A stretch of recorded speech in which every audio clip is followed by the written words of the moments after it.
you all for joining us. Clemson Crew Head Coach Caleb Porter. Mr. Morales, would you like to start us off? Caleb, we've talked about Derek at certain points this season. He has certainly seemed to take that next step that we kind of all saw spurts of last season. To be able to do what he did to come off the bench and the quality he showed on the finisher, how encouraging was that to you to just to see the quality when you really needed it? Yeah, that's what you need out of your guys when they come into games. And toughest part of my job is, hiring 11 players every week and firing 11, and the 11 that I don't hire in the starting lineup need to be ready to come into the game when called upon. And, I think you saw his attitude was right. Luis Diaz's attitude was right. James. So that's a really simple thing. It's a little thing, but we try to really keep the guys prepared and mentally on board. Mm-hmm. It was great to see specifically with him the movement behind the line and the finish. It's a very aggressive movement and an excellent finish for him in a spot where I think he can score a lot of goals. He scored an MLS Cup goal in a similar position. For Luis Diaz too in particular, right before he had the assist, he had a similar decision to make at the same spot and shot it over goal, and this time he made the cross. Was that a sign of growth to you? Yeah, I think again these guys have really been working hard. They're chomping at the bit to play. In some ways, again, because I can only play 11, I'm disappointed when I can't reward like a Derek or a Luis Diaz all the time with a start. And I had a lot of communication with those two about staying ready, and in some ways, right, Derek was starting and then he went with Haiti and then we changed the formation and, there was no real reason why he wasn't starting. I just saw, again, his attitude was great. He went to the game and attacked the game, and he's a key player for us. Luis Diaz the same. I think the decision making, for him is always key. He creates probably more than anybody in the league with his pace. But we've really been trying to improve his decision making of then, okay, you're in behind, what are you doing? Are you crossing? Are you shooting? Are you sliding the ball? Are you cutting it back? And he got the right decision in that play. When you are in the 3-5-2, it looked like Chicago's press kind of disrupted you guys quite a bit that first half. And previous games, you were able to get the ball high, possess it, play with it a bit. What could have gone better for Lucas and Jason to just be on the ball a bit more in that first half?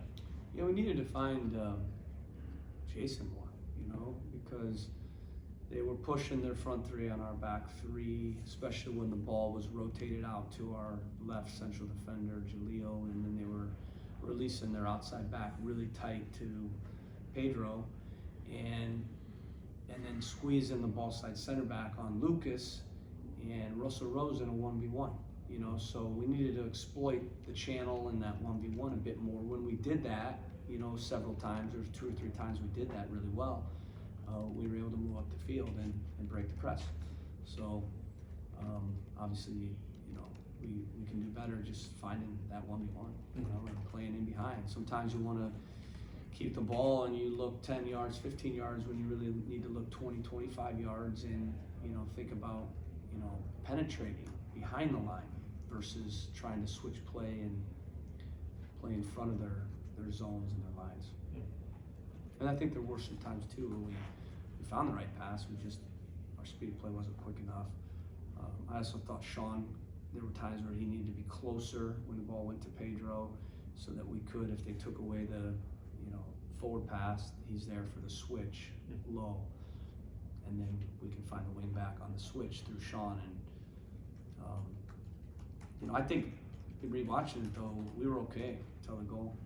Honestly, I think sometimes that's overrated, like we weren't ready to play, all that. I don't agree with that at all. Actually, when you watch, we were okay. We gave up the goal and their confidence went up, their tail went up. They were, they're a streaky team, right? So they grew with that goal, and I thought instead of us adjusting after that and playing a little more direct, we just kept overplaying short passes, and that allowed them to continue to turn us over continue to get confident because we kept playing into their hands. You know, so, but I thought obviously on the road, you know, it's never perfect, but on the road until the goal, we were fine. We had some good moments. They weren't creating a ton.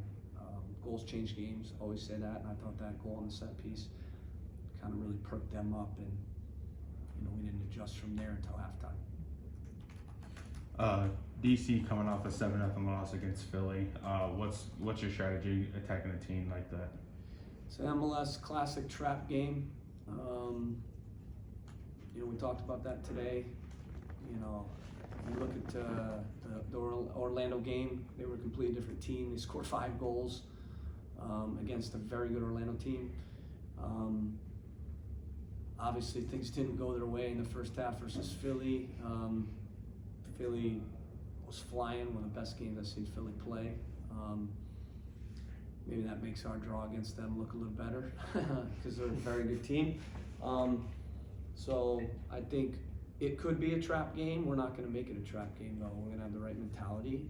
We're going to come ready to play, and you know, it's not in this league ever a time to look at the score line and say this is going to be an easy game. This is going to be a difficult game. I think a lot of their guys have a lot of pride, and they're going to be playing for the new coach, you know, and showing him, you know, that they're going to be a part of the project moving forward. So I expect it to be a very edgy, chippy, tight game, and our guys know that. You know, they're not going to take this team lightly. They're not going to look at the last score line and you know, be casual or complacent, because you know, we have too experienced a team, and sometimes the most difficult games you can play are after your team had a big emotional win and you're playing a team that had a big loss. Margins are already tight, but their psychology, I think, is going to be a good one, because they're gonna have an edge, DC, and we need to make sure our psychology is right. And in some ways, we should have a chip on our shoulder because we didn't have a very good first half. You know, so we need to start this half better, and you know, again, I would expect it to be a really, really tough game. When approaching a game like this, is it hard for you to choose between a 3-5-2, a 4-3, or a 4-2-3-1, both formations that you've had success in? Yeah, and a 4-3-3, right, as well. So we've used those 3 formations pretty seamlessly. We've actually used the 4-3-3 a lot more than the 4-2-3-1 recently, even more than the 3-5-2. So I think we'll keep doing what we always do. Look at the opponent, we'll look at our personnel. Obviously, we will have to have some rotation in this game. Jonah Mensah, I'm sure you guys know, is out with suspension, yellow cards. I'm sure you knew that. So obviously we have to make an adjustment there. Milos, I'm sure you saw, was out last game and had a hamstring. So will he be in and ready? We'll see. We know we have another game, not just another game, a very important derby game. Can't look ahead to that. But for sure we have to understand that that game's around the corner as well. And so these are tough windows. It's 3-9 and great win, but then it's immediately on to the next. There's no time to celebrate. You're immediately recovering and starting to prepare. So the guys looked like they were turned around today. We've got a good plan. We know what we need to do versus DC, and then we just got to go and execute. And I do want to see a much better start to the game and a better first half. And you know, we've got, because we're healthy now, good sub options no matter who we start. Could Milos be ready for this game? Like I said, I think we'll have to see. You know, today did a little bit more, we'll see. We'll just close out Adam. Coach, you guys are riding a 6-game point streak, probably the most momentum you've had all season. How do you carry that into tomorrow night? Yeah, it's 6 games, 4 of them on the road, and 3 wins, 3 draws. It's a pretty good stretch. We got to keep the stretch going, and you know, when I looked at this stretch, which after this game it'll be 5 of 7 on the road, my immediate thought was that's going to be brutal, you know. And when you look at how many points we picked up along the way, and knowing our home games, I think it's 9 out of the last 14 are at home, or 10 out of the last 15 are at home. That bodes really well for us to end the season, hopefully peaking at the right time and with a lot of home games to get points, hopefully in front of our fans. But, you know, we need to be very greedy. You know, we've been getting results on the road. We need to keep being greedy. Sometimes when you get points, you relax and say, okay, well, there's not as much pressure in this next one to get points. We need to keep being greedy for points on the road, and we need to be smart in this game. You know, it's still a road game. It's a road game in MLS. Every road game in MLS is extremely difficult. Our guys have been very professional in their mentality. Their understanding of each game, what we need to do, has been excellent. So we need to continue that, and nothing changes because we had this dramatic comeback. Nothing changes. It's we don't have time to celebrate. We got to move this next game and be greedy for points. You talk about the trap game mindset, not letting that get to you. Do you just not focus on what's coming up this weekend, or how do you put that into perspective? Yeah, we can't be thinking anything about this weekend. We're thinking about this next game, and can't think about the last game either. You know, it's on to the next quickly, and because it's a difficult window, that means we have to be smart too, to make sure we have, you know, a fresh enough group to play and perform physically and mentally. You know, and this is the second 3rd and 9, right? So keeping enough continuity, but also making enough changes. That right balance is going to be really key. And then coming up with kind of a plan that fits the game versus DC, and then picking personnel that fit kind of the plan. Thanks, Caleb. Appreciate it. Thanks, guys. Take care.